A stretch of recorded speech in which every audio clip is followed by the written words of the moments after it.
Hey, halo Nissan Lover. Selamat datang di channel yang membahas seputar mobil Nissan. Saya Parnamian Johannes, Kepala Cabang Dealer Nissan Cibubur. Jika Anda saat ini sedang mencari review seputar mobil Nissan dan masih ada yang ingin Anda tanyakan, silakan Anda hubungi saya sekarang di nomor yang ada di bawah ini. Saya cantumkan juga link WhatsApp saya di kolom deskripsi paling bawah. Silakan Anda klik aja. Nissan Lovers, di konten kali ini saya mau sharing kepada Anda kekurangan Nissan Kicks ini. Ya mungkin Anda selalu nonton konten saya tentang kelebihan gitu ya. Nah, di konten kali ini saya akan sharingkan kekurangannya.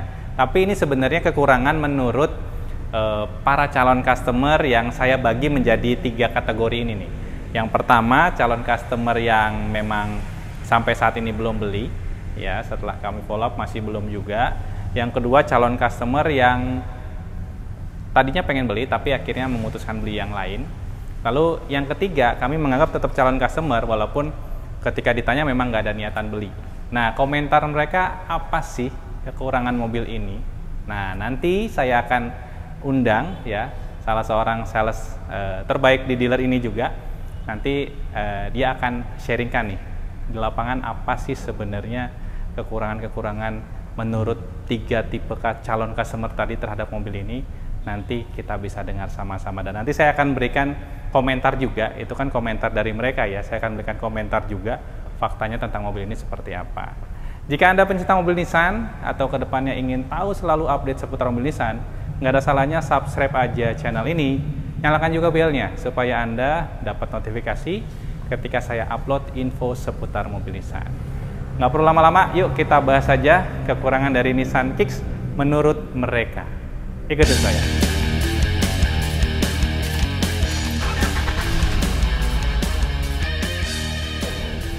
Oke, sekarang saya akan panggil aja ya salah seorang sales terbaik di Nissan Cibubur yang akan bersama kita untuk sharing nih tentang kekurangan Nissan Kicks. Langsung aja, Mas Elnat Brajaseno. Semangat sore menjelang malam. Semangat sore Pak Jo, apa kabar? Sehat. Ini habis dari pameran ya? Betul Pak. Berarti banyak sekali update-update di pameran ya yang perlu Nissan Lover tahu. Banyak banget Pak.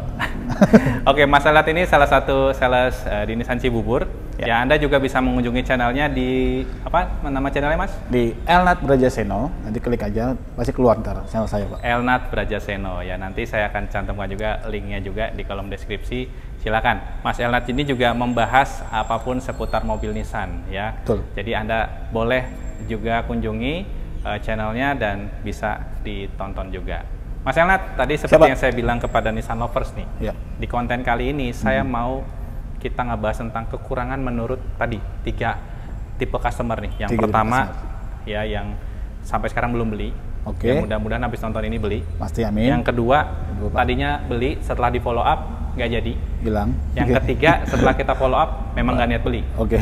Terakhir pas ketemu komentarnya kekurangannya ini. Nah, harusnya Mas Elnat di lapangan, ya saya juga sama, suka dapat komentar juga. Harusnya banyak dong komentarnya. Nah, di konten kali ini kita mau bahas paling nggak 4 deh, supaya nggak kepanjangan. Nanti selebihnya mungkin kalau ada yang mau info komentar juga kekurangannya boleh di kolom komentar. Di video berikutnya juga boleh. Oke Pak.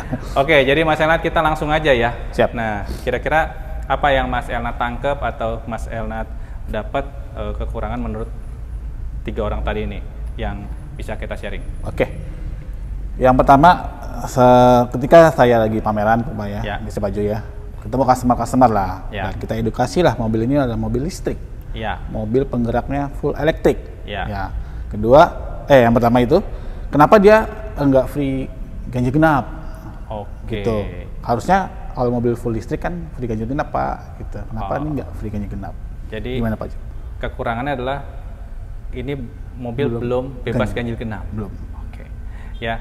Oke, Nissan Lovers ya, ini kekurangan pertama menurut mereka. Ini kekurangannya karena mobil ini belum bebas ganjil genap. Ya, sebenarnya Mas Elnat, satu poin sih yang saya tangkap, berarti edukasi kita ke masyarakat tentang bahwa ini mobil listrik itu ditangkap dengan sangat baik. Betul. Dan saya sangat senang kalau ada customer yang bilang ini kan mobil listrik.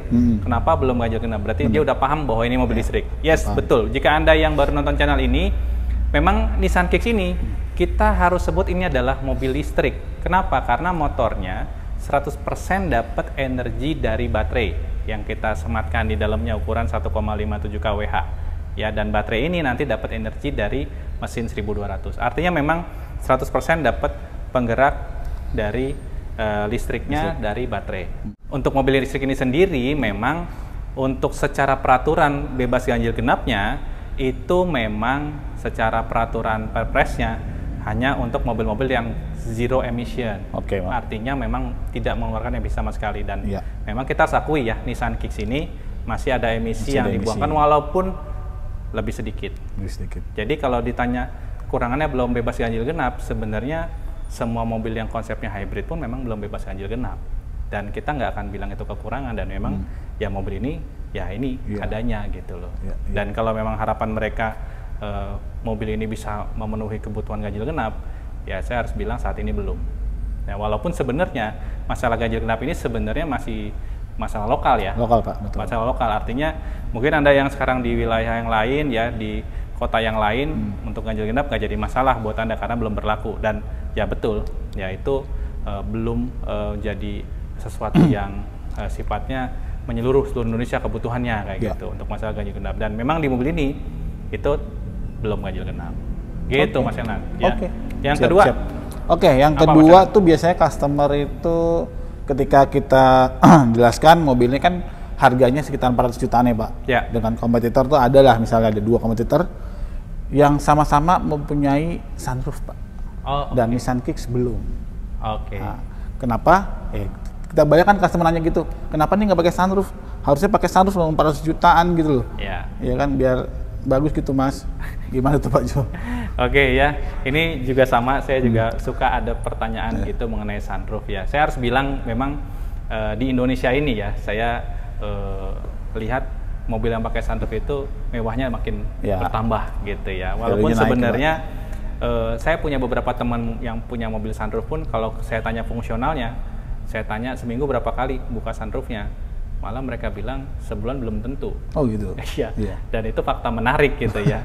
Dan bahkan sekarang fakta yang menarik juga, banyak juga produsen brand yang lain, ya kita nggak usah sebutin mereknya apa aja atau brandnya apa aja, ya bahkan udah mengganti yang tadi pakai sunroof udah nggak pakai sunroof lagi. Karena apa?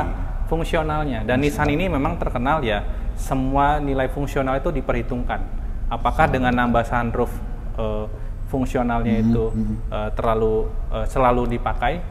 Ya kalau enggak, kita akan tambahkan yang lain. Dan menariknya ada 16 fitur canggih di mobil ini yang sebenarnya lebih kita prioritaskan daripada ketimbang sunroof.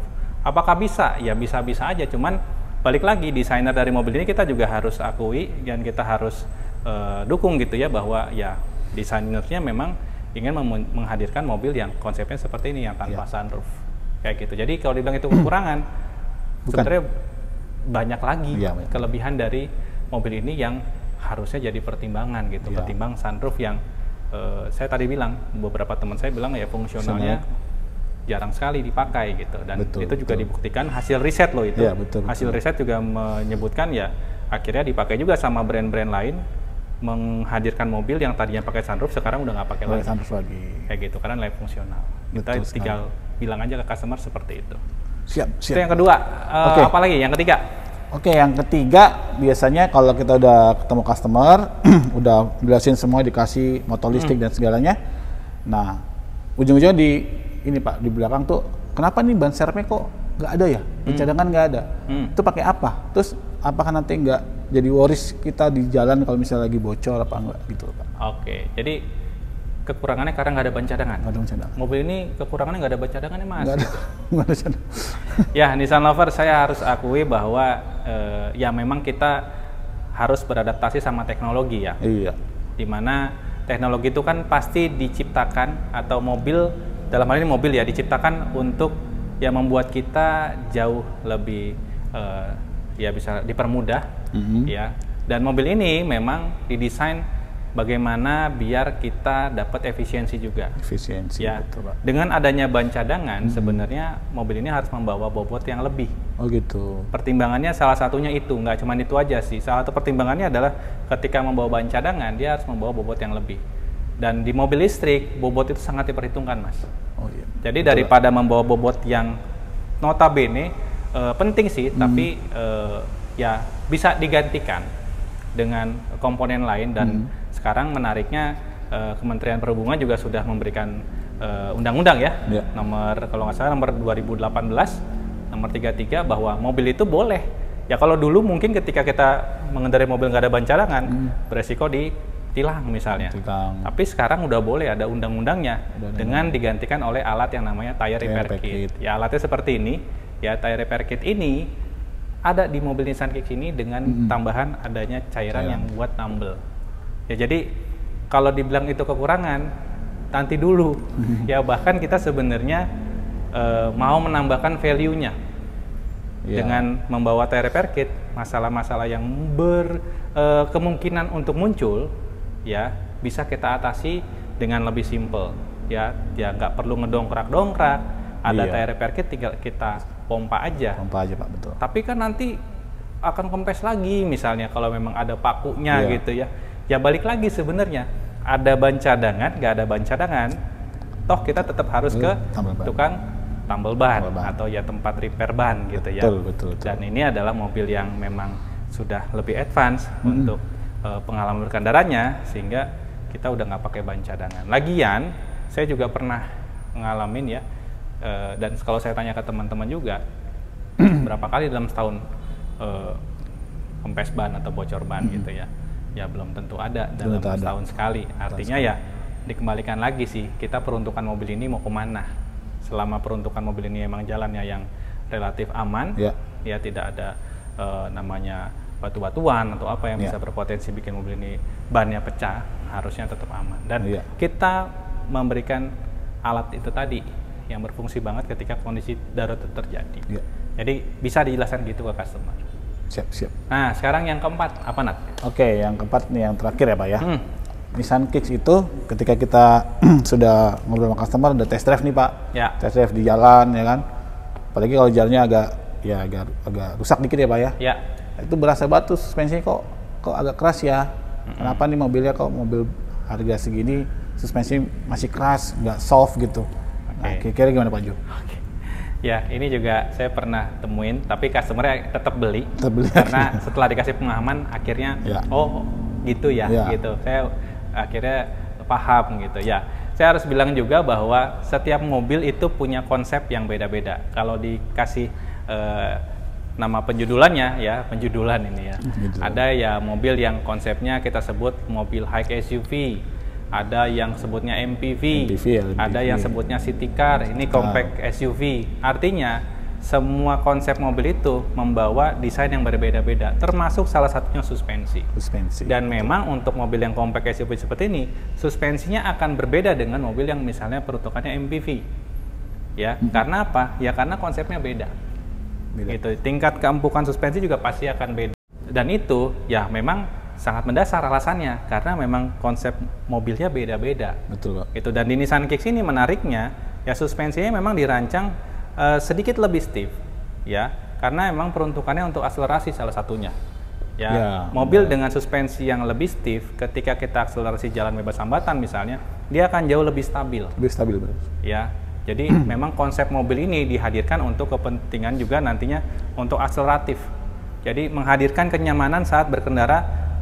Saat kita berakselerasi dalam berkendara. Betul. Jangan sampai ketika kita berakselerasi karena suspensinya terlalu empuk, efek yang hadir adalah limbung. Sehingga orang bumping, betul. Sehingga orang yang berkendara ataupun penumpang jadi nggak nyaman ketika suspensi yang jauh lebih empuk misalnya, karena namanya suspensi yang lebih keras pasti akan jauh lebih duduk lah istilahnya, jauh lebih akseleratif dan lebih stabil lagi ketika di jalan ketimbang suspensi yang jauh lebih empuk. Lagian kalau suspensi yang agak stiff lah kita sebutnya, mungkin akan terasanya ketika kondisi jalanan misalkan agak berbatu atau polisi tidur gitu ya. Ya pertanyaannya berapa sering kita melewati itu ketika mobil yang relatif lebih mulus di jalanan. Dan kita harus ya, lagi-lagi saya bilang ya karakter mobil itu kita harus sesuaikan. Kita yang harus menyesuaikan karakter si mobil. Seperti itu. Nah, jadi itu komentar-komentar dari tiga tipe calon customer kita itu. Ya, memang ya namanya komentar, ya namanya customer. Saya harus bilang ya Mas Elnat, kita nggak bisa bilang itu komentarnya salah. Karena balik lagi customer tuh kan punya ekspektasi terhadap suatu produk ya.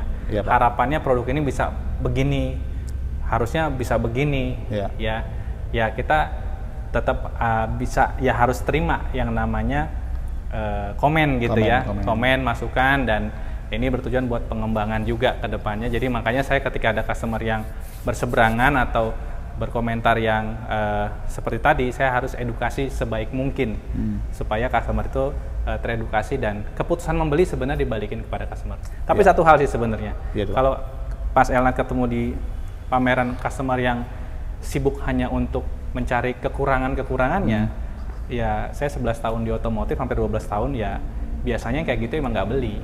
Oh gitu ya? Ya jadi nggak salah, jangan sampai berkecil hati ya, karena biasanya ya saya juga sering melayani customer yang beli juga, ketika saya tanya memang mereka fokusnya sama yang keunggulannya, kelebihannya, fitur-fitur canggihnya, betul, dan itu yang akhirnya mereka jadikan pertimbangan buat mereka jadi beli mobil ini. Ya saya udah pernah bahas di channel sebelumnya, ada 16 fitur canggih yang ada di mobil ini, dan ketika misalkan itu mereka tahu, saya yakin untuk harga 400 juta worth it untuk dibeli. Pasti. Dan sebenarnya kita harus edukasi customer juga, nggak bisa juga kita karena ada dua mobil yang harganya mirip, ya mobil ini kita suka nih, which is ini misalnya Nissan Kicks, ini mobil merek lain. Kita berharap komponen-komponen yang ada di sini hadir juga di sini. Fitur-fiturnya sama. Gitu. Iya, yang ada di sini nggak penting ada di sini apa enggak gitu, kan nggak sebenarnya gitu, gocengli lah kalau kata ini kan teman saya lagi teman saya.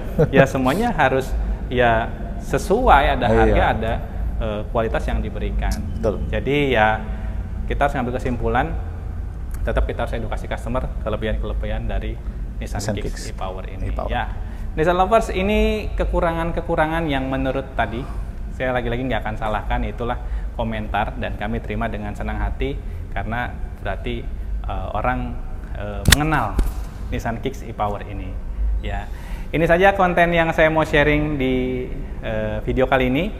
Ya, mudah-mudahan bisa menambah wawasan Anda, pengetahuan seputar mobil Nissan, terutama kekurangan-kekurangan menurut mereka yang tadi yang saya bilang. Ya, jangan lupa untuk like dan subscribe channel ini, dan juga berkunjung juga ke channelnya Mas Elnat.